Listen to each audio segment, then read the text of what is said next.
بسم اللہ الرحمن الرحیم۔ 7 دن تک 7 اجوا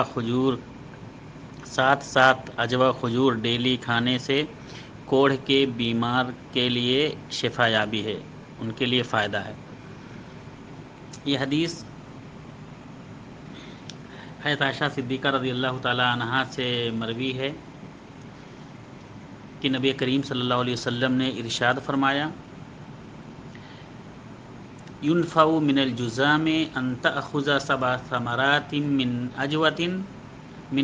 المدینہ كل يوم تفعل ذلك 7 ایام، کہ فائدہ پہنچاتا ہے کوڑھ سے کہ تم کھاؤ 7 کھجوریں اجوا مدنی اجوا، جو مدینہ کی اجوا 7 کھجوریں تم ڈیلی کھاؤ، 7 کھجوریں، تفعل ذلك 7 ایام، 7 دن تک، تو یہ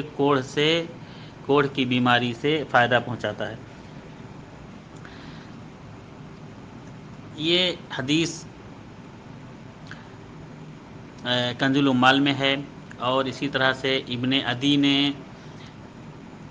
الکامل فی الضعفاء کے اندر نقل کیا ہے، الکامل فی الضعفاء جو ان کی ضعیف کتاب ہے اس میں، لیکن اس کے بارے میں محمد بن عبد الرحمن الطفاوی ایک جو راوی ہیں وہ غریب ہیں، یہ روایت صرف انہی سے ہی مروی ہے، اور ابن عدی نے اس کو کامل فی الضعفاء کے اندر نقل کیا ہے، اور اسی طرح سے ابو نعیم نے اس کو الطب النبوی کے اندر نقل کیا ہے۔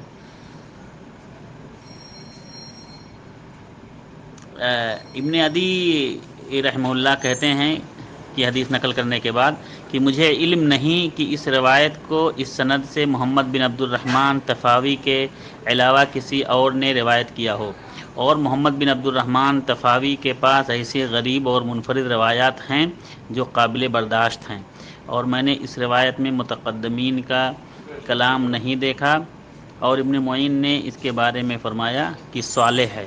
یعنی یہ حدیث صالح ہے، اور حاتم رازی نے کہا کہ صدوق ہے، کبھی کبھی وہم کا شکار ہو جاتے تھے یہ جو راوی ہیں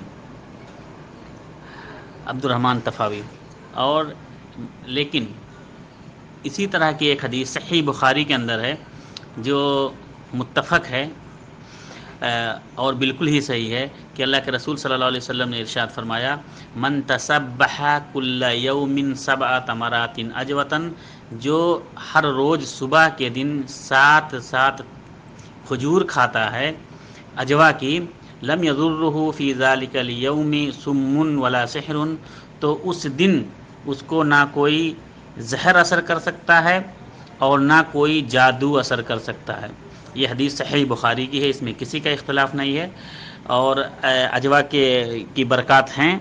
اور اجوا تمام مسلمانوں کو کھانا چاہیے اگر میسر ہو تو۔ السلام علیکم ورحمۃ اللہ وبرکاتہ۔